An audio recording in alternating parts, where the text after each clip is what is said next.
Support your system. All right, ladies and gentlemen, we are back live.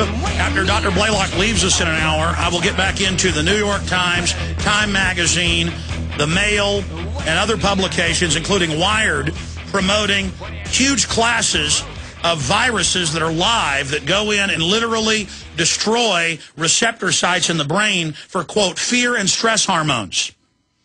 Now, I'm reading directly from the National Institutes of Health, Stanford Research, the Pentagon. They are saying they're going to deploy this in the troops. And I was talking to Dr. Blaylock, and he said, well, I've got to research that more. I've seen some of that. But he said Dean Koontz wrote a book about that, best-selling author, called Fear Nothing, about it. So I'll ask him about that. It seems like, you know, what we see in popular culture and fiction is becoming reality. But I've seen this information for 10 years. Dr. Russell Blaylock is a board-certified neurosurgeon, that's brain surgeon, author, and lecturer, and he's worked with and helped develop some of the most popularly used procedures in brain surgery. His bio just goes on and on. We'll give you his websites so you can do more research on it. But he's covered how aspartame, MSG, bisphenol A, and all these things that are in the food and packaging the food are wreaking havoc. And he was, of course, with us last year pointing out that this was a dangerous H1N1 vaccine for the flu, that it had serious adverse health effects. Now, the British Medical Journal has admitted that. I had the editor on a few months ago, that it was all a fraud, payoffs to the government officials to make tens of billions of dollars. We had Wolfgang Wodarg, the medical doctor, on, who headed up the EU Commission that found it was a dangerous fraud. And, of course, now I have the London Telegraph yesterday admitting a tenfold increase in under 5-year-olds having serious convulsions from an autoimmune brain inflammation with the H1N1, and they're suspending the shots this year of flu shots for under 5s. So, again, Dr. Blaylock got attacked in the media last year for talking about this, completely vindicated in spades. And so we'll talk about all of this with him. But the main reason he agreed to come on, a very busy person, we appreciate his time, is we now have New York Times, Wired Magazine, all these mainstream publications. We have these articles up at Infowars.com and PrisonPlanet.com promoting putting lithium in the water, whether we like it or not, so we, quote, don't commit suicide, because their studies show that Texas towns that have it naturally occurring have lower crime rates. So they're now just going right to full social control. This is not a science fiction movie. This is going on. Top British bioethicist at Oxford, top U.S. bioethicist. And the New York Times and others are saying, as well as the American Psychiatric Association and British Psychiatric Association, that this is a good idea. They also want to add statins and Prozac to the water. So now they want to treat everybody for cholesterol when they admit the statins attack the liver. So I guess just hundreds of drugs in the water. I mean, this is THX 1138, Brave New World. Dr. Blaylock, thank you for joining us, Doctor. Well, thank you, Alan. I tell you, they're really coming out of the closet with all of this. I mean, you were reading it decades ago in medical research journals and talked about it, and now they're just coming out with it. Well, yeah, this has been a dream of these people for a long time, is to remake humanity. You know, if you look back in some of the early writings, and as I quoted, I think, on one of your programs about Dr. Lilly's book on the history of molecular biology, and he talks about how in the early days the Rockefellers were obsessed with remaking humanity, changing their biological structure. In the beginning by eugenics, but later they realized that DNA manipulation is a better method, and that he funded the tremendous growth of the biological programs throughout the United States and some of our major institutions with that goal in mind. And now we're seeing this come to fruition, where they're seriously and openly talking about, well, we need to make it where we can remove fear from soldiers so that they'll be able to fight better in war, which means they're going to be more likely to die if they don't have this protective fear impulse. Remove stress, so all of us sort of apathetic and willing to accept whatever we're told, Yeah, I mean, they're really into some serious things here, and their biology is teaching them how to do it. And we're finding you can manipulate the brain and remake a person's whole neurological makeup. Well, some years ago, there was a book written about biological control of the mind, which they said that the last refuge of your individuality is your own mind. Well, now they want to attack that last refuge. It's an assault on it, so that you cannot think what you want to think. You cannot have your own mind, your own private thoughts. They're going to control them. And this is serious business. They're seriously talking about this, and they're so excited about it, they don't really care that anyone knows. And I found it interesting, in this article that was in Huffington about the lithium in the water, the way they treat their opponents, that anyone who disagrees with this is a knee-jerk, irrational person. That's right. We've got a George Soros-funded publication, the New York Times, that they quote, says the same thing, that you're a kook if you don't want the government, and see, they psychologically put it back on us, which is just asinine. I mean, imagine if your neighbor showed up at your house and said, I want to put lithium in your water to make you servile. You'd say, get out of here, crazy man. But the government and the media is pushing it, and then they preemptively say, first we were kooks for saying this was their plan because we were reading their own textbooks and documents. Now, as they roll it out publicly, they preemptively say, you're crazy if you don't let us drug the water with a toxic antipsychotic. Exactly. That's exactly the stage they went through. At first, they deny it, say you're crazy for even saying they wanted to think about it. Now that they're admitting they were planning this all along, you're crazy to resist it. Now, it's interesting, the whole justification of the lithium in the water is that it reduces suicides and violent behavior. But their previous program, fluoridation, shown by several large studies, one was the Dartmouth University study in which they looked at 280,000 children, found that it increased, when you fluoridated the water in a community, it increased the lead content of the water. That increased suicides and violent behavior and criminal behavior.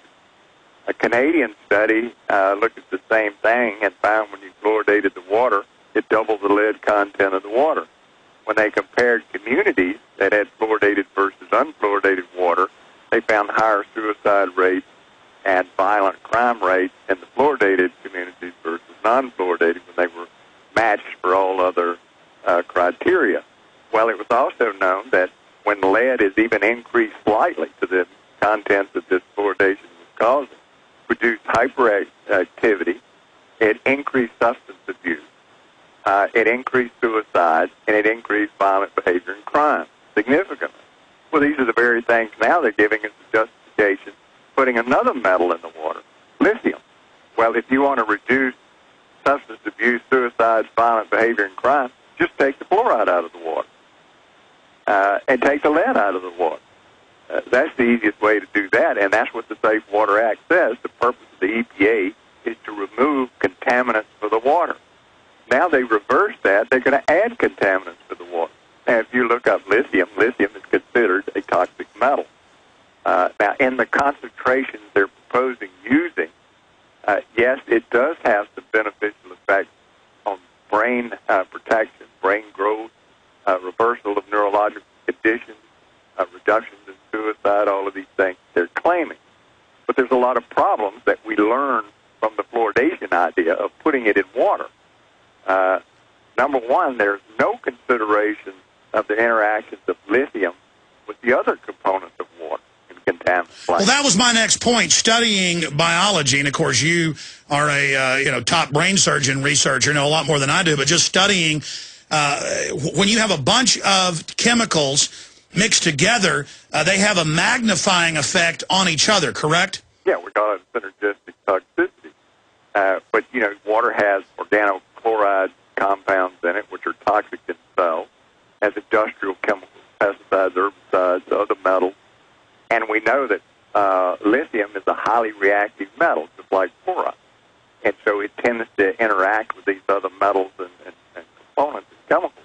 Well, no one's ever done a study to see, well, what happens when you mix them? What does it increase the toxicity of these other metals, etc.? Well, we did find that with fluoride. Unknown at the time when they first proposed putting fluoride in water, fluoride highly reacts with aluminum, forms an aluminum fluoride complex, which is a powerful G protein receptor stimulator. Well, I don't want to take a drug that stimulates my G proteins because that can make breast cancer grow faster, other cancers. It can have all kinds of neurological effects. But that was something that they found out decades later. Well, what are we going to find out about lithium decades later? Well, the point is, government has no business saying, we're going to calm you down and put an antipsychotic in the water. And from my research, just reading the basic encyclopedia on lithium, it's similar to fluoride in that it builds up in the body, large amounts of it, and so that over time, in fact, I was reading when they start dosing people with lithium, a lot of times it even takes a few weeks to build up until it's at the full dosing point. Well, and at that point, it becomes a highly toxic metal, and there's been quite a few fatalities associated with lithium accumulation. Now, that was also the problem we had with fluoride. They were, in the very beginning, and even now, they said, well, gee, it's only 1 part per million.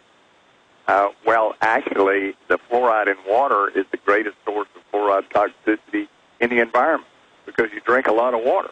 In the summertime, particularly if you're outdoors or an athlete, or you have certain medical conditions like diabetes, you drink a very large amount of water, and so you're consuming much larger content of fluoride. Well, the same would be true for lithium. Your intake is going to be much higher if you put it in water than if you just have it in natural sources, primarily food. Also, what's forgotten about this, and the same thing happens with fluoride, when you put a metal in the water purposely, and then you water your plants with it, your vegetables, your gardens, that you're going to eat these fruits and vegetables that are watered with the lithium-enhanced water, the plant accumulates the lithium, so then you're getting bioaccumulation. The longer you do it, the higher the content. And for those that don't know, that's just like the food chain where you don't eat swordfish because it's got hundreds of times the mercury that a smaller fish has because it's on the top of the food chain.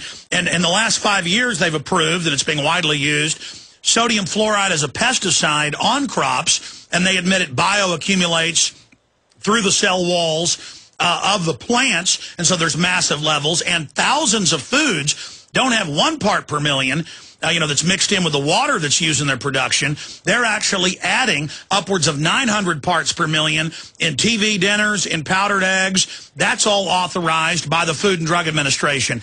And then you have the toothpaste that the children are using, very high levels of fluoride. Then you look at how the term sodium fluoride is a catch-all for hundreds of chemicals that they put in the water. I mean, it's just incredible. Well, and you have fluoridated medications. We're now exposed to so much fluoride. We've exceeded recognized safety limits that are recognized by everybody, EPA, FDA, the ADA even recognizes that at those levels, there's no question of toxicity. Well, certain parts of the brain accumulate doses or concentrations of fluoride that are several hundred parts per million, which everybody agrees is toxic. Now, they even use fluoridation as an example. Oh, look how successful fluoridation was.